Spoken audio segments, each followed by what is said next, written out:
Welcome back to VJ's Dark Insights. Today we're diving into a story that's, well, it's fascinating and deeply disturbing. The 335 Days Nasubi, a Japanese comedian, spent as part of a reality TV experiment. We'll be exploring his time on the Japanese game show Susuno, Denpashunen, Life of Prizes in English. And let me warn you, this one gets pretty dark. It certainly does, and it raises some really important questions about the limits of entertainment and the responsibility producers have toward their participants. Exactly. So for those unfamiliar, Susuno, Denpashunen, started with a pretty wild premise. They locked Nasubi completely naked in an apartment, his challenge. Win enough prizes through sweepstakes to reach a value of 1 million yen, roughly 10,000 US dollars. That was almost fun, right?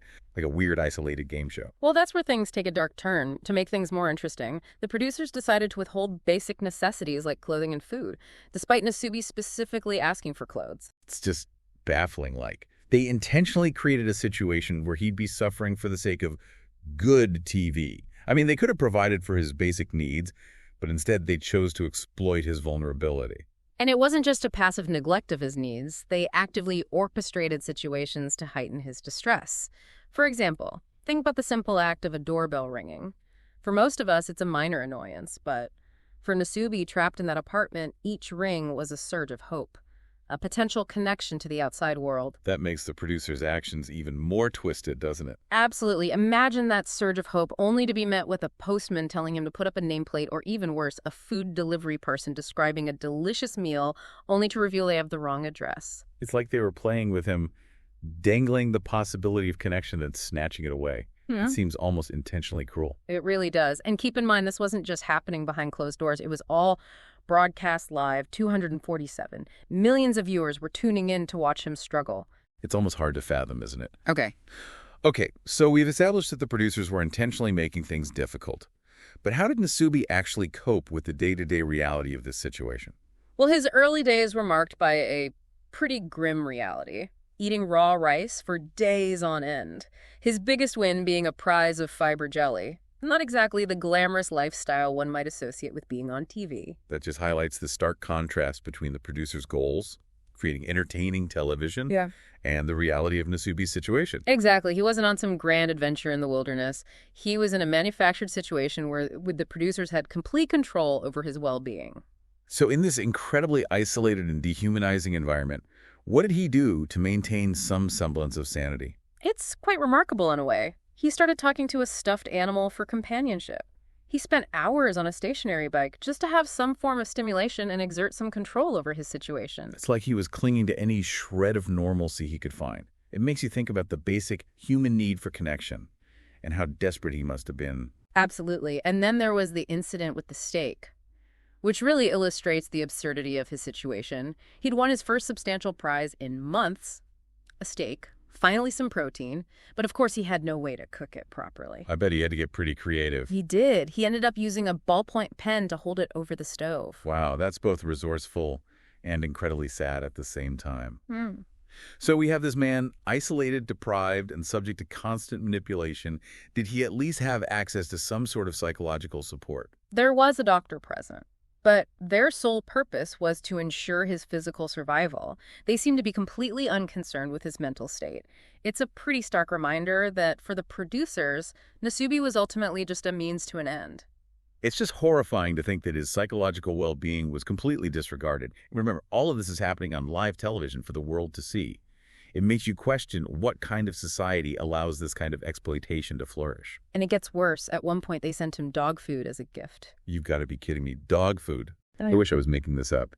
It speaks volumes about how they viewed him, how they were willing to completely disregard his dignity. It's just, I'm speechless. But this brings us to an interesting turn in the story. You see, this whole torture spectacle, as awful as it was, actually propelled Nasubi to a bizarre form of fame. Wait, what? How did that happen? Well, the show's popularity was exploding. To avoid media scrutiny, the producers decided to move the whole operation to Korea, further isolating Nasubi from any potential support network he might have had in Japan. So they uproot him, take him to a completely foreign country, all to escape the consequences of their actions. Precisely. And in this new setting, remember that PlayStation he had won earlier? Well, he finally got a TV. I guess after months of isolation, a video game console might seem like a godsend. Exactly. He starts playing video games for days straight, unknowingly becoming what some call the world's first video game streamer. That's incredible. So in the midst of all this orchestrated suffering, he inadvertently stumbles into a strange form of internet fame. It is a strange juxtaposition, isn't it? Here's this guy trapped in this bizarre situation, finding a moment of genuine escape in something as simple as playing video games, and the public is captivated by it. I guess there's something strangely relatable about that. Yeah. Okay, so he's playing video games, unknowingly pioneering the world of streaming. Did he ever reach his goal of 1 million yen? He did, but here's the truly shocking part. Don't tell me they pulled the rug out from under him. They did. They hid his success from him, continuing the show for the sake of profit. This is just getting more and more messed up. Hold on, it gets even worse. They didn't just let it continue, they started manipulating the goalposts. What do you mean? They made him win prizes for a flight back to Japan. Initially economy class, then they made him win upgrades from economy to business to first class. All the while, he was just desperate to escape. It's like they were dangling his freedom in front of him, making him jump through hoops for something that was rightfully his. And the final reveal, brutal. They led him back to the apartment, the same setting where it all began.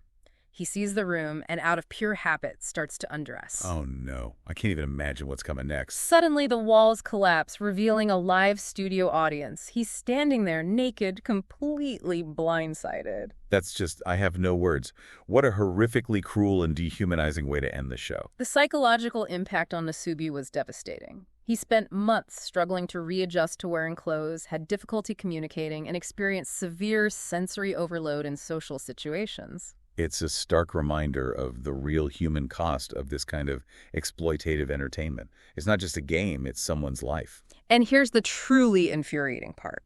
When confronted about their actions, the producers showed absolutely no remorse. What was their justification for all of this? Their response was chilling. We just make miracles happen. Miracles. They're calling this psychological torture a miracle. It's beyond comprehension. So what happened next? Did the public outcry? Did anyone hold them accountable? You would think so, right? But here's the truly disturbing reality. The show was a massive hit. In fact, at its peak, Susumu, Denpa Shonen, had higher viewership in Japan than even Game of Thrones did globally. That's insane. So millions of people were tuning in week after week to watch this man suffer. And the producers just walked away scot-free. It's a chilling reminder that sometimes the line between entertainment and exploitation can become incredibly blurred.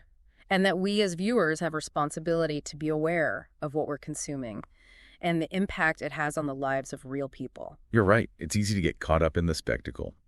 But we can't forget that there are real human beings behind these reality TV shows, people who are often put through unimaginable ordeals for our amusement. Nasubi's story is a powerful reminder that we need to be more critical of the entertainment we consume, and that we need to hold the industry accountable for its actions. Absolutely. It's a conversation we need to keep having. As the lines between reality and entertainment continue to blur. Well said. This story really leaves you with a lot to think about.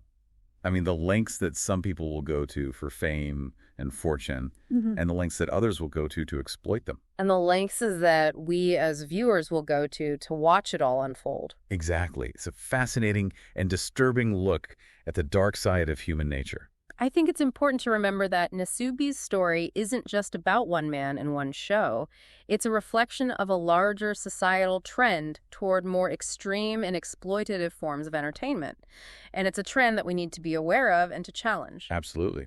I think we all need to ask ourselves what kind of entertainment we want to support and what kind of world we want to live in. One where people are treated as commodities to be exploited for profit, or one where people are valued and respected for their humanity. Well said. That's a great place to leave it. Thanks for joining us on this deep dive into the dark world of reality TV. We'll be back next time with another exploration of the bizarre and the unsettling. Until then, stay curious and stay vigilant.